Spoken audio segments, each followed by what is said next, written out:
अस्सलाम वालेकुम, my name is Abdul मजीद आसिफ। तो आज हम पढ़ने जा रहे हैं फंक्शंस एंड लिमिट। फाइनली हमने सेकंड ईयर का चैप्टर 1 स्टार्ट कर दिया है, मतलब हम सेकंड ईयर में आ गए हैं। ठीक है, अगर आप लोगों को ये नोट्स डाउनलोड करने हैं जो यहाँ पे हैं वो आप नीचे लिंक से डिस्क्रिप्शन से डाउनलोड कर सकते हो। न्यू नोट्स भी ऑर्डर कर सकते हो, ठीक है। और आप लोग पेड सेशन भी हमारा ज्वाइन कर सकते हो जो 7 मई से स्टार्ट हो रहा है, जिसमें 1-to-1 कोचिंग होगी इंशाल्लाह for the next entrance test. ठीक है ना। आज हम पढ़ने जा रहे हैं फंक्शन एंड लिमिट, ठीक है ना। ये ऐसा चैप्टर है जो बहुत इंपॉर्टेंट है रिगार्डिंग दी एंट्री टेस्ट। बहुत इंपॉर्टेंट एमसीक्यूज आते हैं भाई, छोड़ दो तुम लोग, इसके टिप्स एंड ट्रिक्स के साथ आराम से धीरज के साथ इसे करेंगे।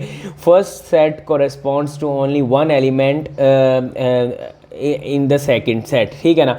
हमारे पास सबसे पहले 1-to-1 फंक्शन की डेफिनेशन लिखी हुई है कि फर्स्ट सेट जो होता है वो करेस्पॉन्ड करता है one element in the second set, ठीक है ना। ये हमारे पास फंक्शन की बेसिकली डेफिनेशन भी लिखी हुई है कि भाई हमारे पास अगर यहाँ से एक निकल रहा है ना तो वो यहाँ पे एक ही कंपोनेंट के साथ कॉरेस्पॉन्ड हो। ये नहीं है कि ये वाला इसके साथ भी कॉरेस्पॉन्ड हो, इसके साथ भी कॉरेस्पॉन्ड हो। अगर ऐसे हो जाता ना, ये डोमेन है, ये रेंज है, इसका मतलब ये है कि भाई एक ही डोमेन है और रेंज वो दो के साथ आ रही है, ठीक है ना। तो वो हमारे पास फंक्शन नहीं होता। मतलब ये है कि आपने कोई एक इनपुट दी और दो आउटपुट्स आ गई, ठीक है ना। तो ऐसी चीज़, चलो दो इनपुट देने से एक आउटपुट आ जाए वो एक अलग बात होती है, ठीक है ना। यहाँ पर देख लो, अगर मैं ये एक फंक्शन है लेकिन यहाँ पर मैं दो इनपुट्स दूंगा, अगर -2 दूँ या 2 दूँ +2 दूँ तो मेरे पास आंसर 4 आएगा, ठीक है ना। दो इनपुट्स एक आउटपुट पे मैप कर रही हैं, लेकिन एक इनपुट दो आउटपुट पे मैप नहीं कर सकती। वो हमारी जो है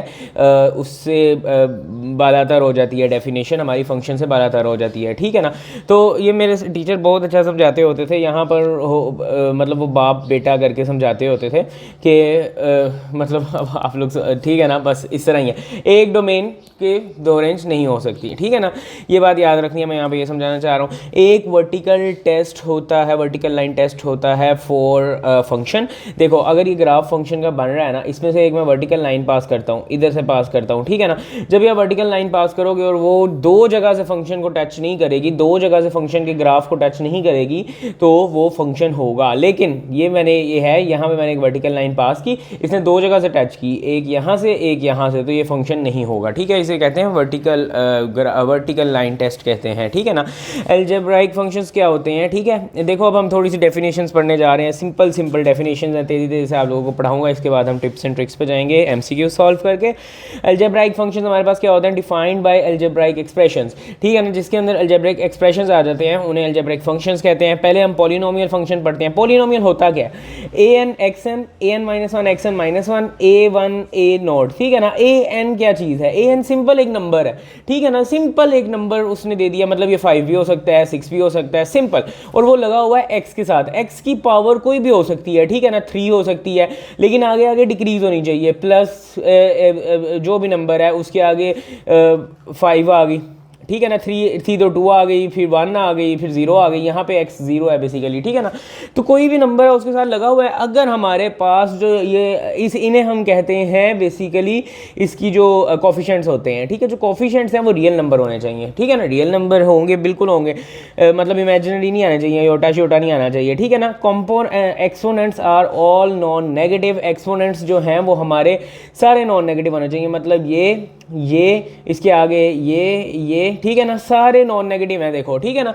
मतलब नेगेटिव नहीं होने चाहिए किसी की पावर, मतलब ये पॉलिनोमियल की वो होने की कंडीशन है कि भाई आपके कोफिशिएंट्स रियल हो। एक्सपोनेंट नेगेटिव अगर आ गया तो पॉलिनोमियल नहीं है। आपको एंट्री टेस्ट में एमसीक्यू आ सकता है x - 1 + 5x², ये पॉलिनोमियल है कि नहीं है, ये नहीं है, क्योंकि पावर हमारे पास नेगेटिव है। तो जहाँ पे पावर नेगेटिव आ गई वो पॉलिनोमियल नहीं बनेगा। उसके बाद हमारे पास exponents are all non negative, ठीक है ना।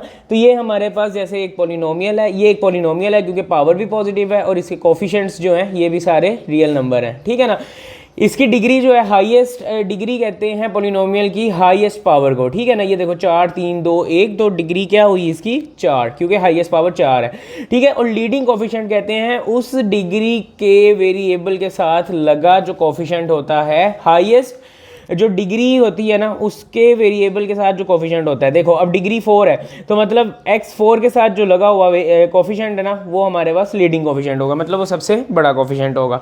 ये मोटी मोटी बातें थी। लीनियर फंक्शन हमारे पास क्या होता है जिसमें एक वेरिएबल होता है, पावर 1 होती है, ठीक है ना। 3x + 4 ये लीनियर वेरिएबल है क्योंकि देखो इसमें पावर 1 है, डिग्री 1 है, ठीक है ना, डिग्री 1 है। अब अगर मैं इसे ये कर देता तो ये हमारे पास क्वाड्रेटिक फंक्शन है, लीनियर नहीं है क्योंकि हमारे पास डिग्री 2 है। ये लीनियर है क्योंकि डिग्री हमारे पास 1 है। वेरी गुड बच्चों, समझ रहे हो तुम लोग। उसके बाद हम पढ़ लेंगे आइडेंटिटी फंक्शन। आइडेंटिटी फंक्शन होता है कि भाई जो आप इनपुट दोगे वही आउटपुट आएगा। यहाँ पे ये फंक्शन है जैसे मेरे पास, इसमें मैं इनपुट देता हूँ -1 तो मेरे पास क्या आएगा आंसर, -1 आएगा, ठीक है ना। उसके बाद मैं -2 देता हूँ, आंसर क्या आएगा, -2। देखो जो मैं इनपुट दे रहा हूँ वही आउटपुट आ रही है। तो बच्चों, प्यारे बच्चों, ये आइडेंटिटी फंक्शन होता है, ठीक है ना। कांस्टेंट फंक्शन क्या होता है, जो मर्जी दुनिया जहां की वैल्यू दे दो आंसर 2 ही आना है, ठीक है ना, कांस्टेंट आना है। यहाँ पे मैं देखता हूँ -1 दिया तो आंसर 2 आया, -2 दिया आंसर 2 आया, ठीक है ना। हर तरह से मैं जो मर्जी वैल्यू दे दूँ मेरा जो आंसर है वो 2 ही आना है। तो इसे हम कांस्टेंट फंक्शन कहते हैं। एक्सपोनेंशियल फंक्शन सिंपल, जिसमें आपकी पावर जो है वेरिएबल के तौर पे एक्सपोनेंट पे आ रही होती है, इसे एक्सपोनेंशियल फंक्शन कहते हैं। जैसे y = 2 की पावर x, तो x हमारा एक्सपोनेंट है। लॉगरिथमिक फंक्शन क्या होता है, जिसमें हमारा लॉग यूज़ हो रहा होता है, ये हमारे पास लॉगरिथमिक फंक्शन है, ठीक है ना। इसकी कुछ कंडीशन होती हैं। x = a की पावर अगर y है तो आप उसे लॉग में इस तरह से लिख सकते हो, log a x = y। a अगर 10 होगा तो इसे हम कॉमन लॉगरिथम कह देते हैं, अगर a = e होगा तो हम इसे नेचुरल लॉगरिथम कह देते हैं। एक्सप्लिसिट फंक्शन क्या होते हैं, जिसमें हम y को एक्सप्लिसिटली रिप्रेजेंट कर सकें x की फॉर्म में। ये देखो ये फंक्शन है, इसमें y एक्सप्लिसिटली हमारे पास रिप्रेजेंट हो रहा है ना x की फॉर्म में। लेकिन ये फंक्शन देखो, ये इम्प्लिसिट फंक्शन है, इसमें हम y को रिप्रेजेंट नहीं कर सकते। जो मर्जी कर लो, y x की फॉर्म में रिप्रेजेंट नहीं हो सकता, मतलब y = x इधर आ जाए, लेकिन ऐसे रिप्रेजेंट नहीं हो सकता। इसे ट्राई करके देख लो, ठीक है ना। तो इम्प्लिसिट फंक्शन और एक्सप्लिसिट फंक्शन हम लोगों ने पढ़ लिए। रेशनल फंक्शन हमारे पास होते हैं जिसमें px/qx की फॉर्म में हम रिप्रेजेंट कर सकते हैं। qx 0 के इक्वल नहीं होना चाहिए, ठीक है, फिर वो सारी कंडीशन जो है वो खराब हो जाती है। ट्रिग्नोमेट्रिक फंक्शन नाम से पता चल रहा है, जिसमें ट्रिग्नोमेट्रिक क्वांटिटी कोई आ जाए, कोई ट्रिग्नोमेट्रिक वैल्यू आ जाए। अब ये साइन और कॉज आ रहा है तो इसका मतलब ये हमारे पास ट्रिग्नोमेट्रिक फंक्शन है।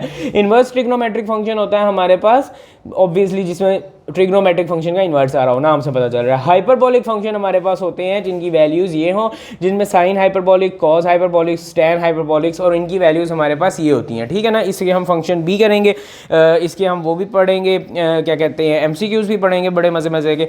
तो ये हाइपरबोलिक फंक्शन होता है। उसके बाद पैरामीट्रिक फंक्शन क्या होता है, जिस पे हमारे पास x और y की वैल्यू जो है वो किसी एक पैरामीटर पे डिपेंड कर रही हो। देखो ये x और y की वैल्यू है, कौन से पैरामीटर पे डिपेंड कर रही है, a तो कांस्टेंट है मेरे पास, t पे डिपेंड कर रही है। t की वैल्यू मैं चेंज करूंगा तो x की वैल्यू चेंज हो जाएगी, t की वैल्यू चेंज करूंगा y की वैल्यू चेंज हो जाएगी। और ये x और y हमारे पास पैरामीटर्स देते हैं, जिस तरह हम वो कोऑर्डिनेट्स नहीं करते होते, तो ये इस फॉर्म में हमें दे रहे होते हैं और ये किसी एक पैरामीटर पे डिपेंड कर रहे होते हैं। जिस तरह ये x y है, यहाँ पे a कांस्टेंट है, ठीक है ना। तो ये cos t और sin t किस पे डिपेंड कर रहा है भाई, t पे वैल्यू चेंज कर दोगे sin t चेंज हो जाएगा, y और x की वैल्यू चेंज हो जाएगी। इसी तरह हमारे पास एक इवन फंक्शन होता है, जिसमें हमारे पास क्या होता है कि अगर आप लोग x की वैल्यू को -x से रिप्लेस कर दो तो आंसर हमेशा x ही आएगा, ठीक है ना। इसे इवन फंक्शन कहते हैं। और अगर आप ऑड फंक्शन में x की वैल्यू को -x से रिप्लेस कर दो तो आंसर -x के इक्वल आता है, ठीक है ना।